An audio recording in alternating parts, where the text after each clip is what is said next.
Hello everybody, welcome back to me with another brand new video, and I'm back here again to talk through the latest development in Black Clover's story.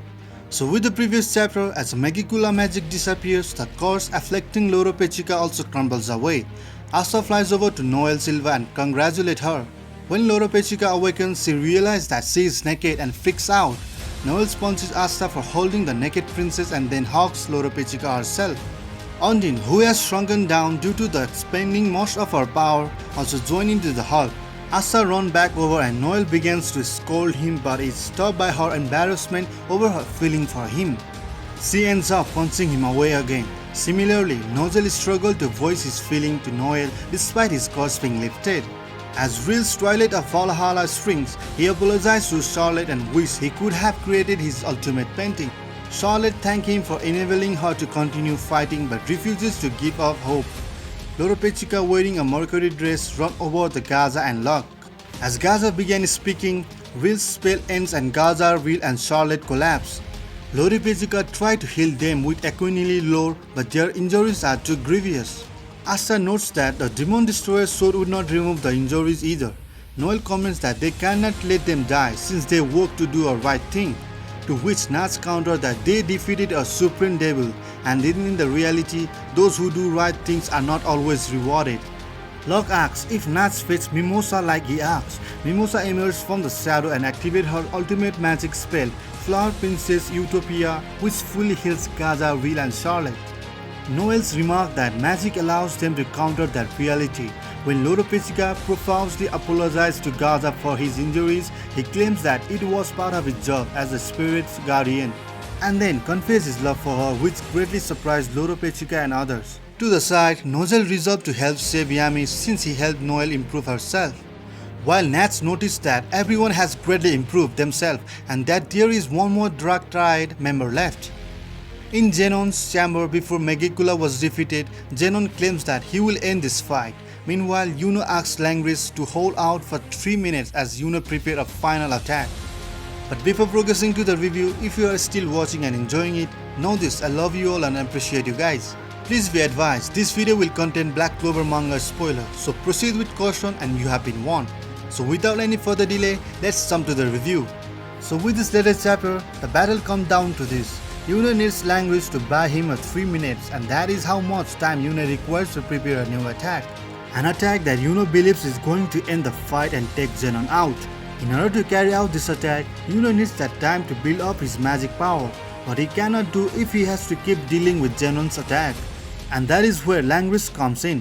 Langrish has to act as a decoy who will keep Xenon busy long enough for Yuno to make his move. Langrish knows that he has no other choice. If he can't be the one to take Xenon out, then he has to do things very best to give Yuno an opportunity to deliver that finishing blow.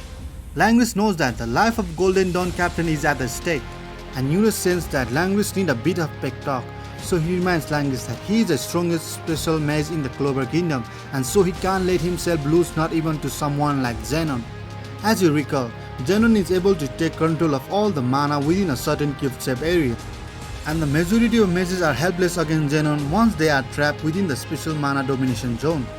But thankfully there are some tricks to escape from the domination. Mages who are loved by mana such as Yuno. Yuno is able to resist Xenon's mana control and continue fighting even inside his special mana domination zone. And the mages who can use special magic like Langrish, and particularly special mages who can have achieved the ability to use mana zone. So Langrish uses his own special magic mana zone to negate the effect of Xenon's special domination zone. Langrish essentially creates his own smaller special magic space within the Xenon's larger special magic space.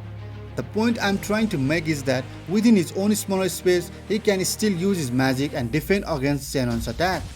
As Yuno praises Langrish for finding a way to fight back against Xenon, Langrish thinks back to the time when Yuno first joined the Golden Dawn squad. Back then, Langrish thought that Yuno was just a cocky and arrogant kid, and he could not bear the thought of one day being surpassed by someone like Yuno. However, Langrish now realized that he disliked Yuno because he reminded him so much of himself. So Langrish saw Yuno as a rival, as a potential threat in terms of his own goal and ambitions. Meanwhile, Xenon isn't too interested in their chit-chat. He is confident that neither Langrish nor Yuno had the kind of magic that could defeat him, and he thinks that his ultimate victory is inevitable. Langrish is already struggling to keep off his resistance, and he tells Yuno to please hurry up. And Langrish has finally realized that Yuno's confident attitude was never a threat to the squad.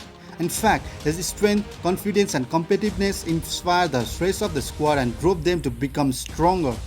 Langrish then summons up the courage to tell Yuno that he accepts him as a vice captain of the Golden Dawn. And while this emotion and meaningful moment is happening between Langrish and Yuno, and xenon is like, please, I don't give a damn about this squad. You know that I'm way stronger than you are, and in the end, power will prevail. So stop wasting my time with this lame chit-chat. Your stubbornness is futile, and yet even against this overwhelming odds and even against a far stronger opponents, Langrish refuses to give in.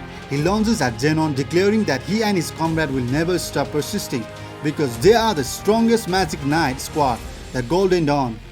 At this point, Langrish appears to sustain some serious damage from xenon's bone magic tentacle.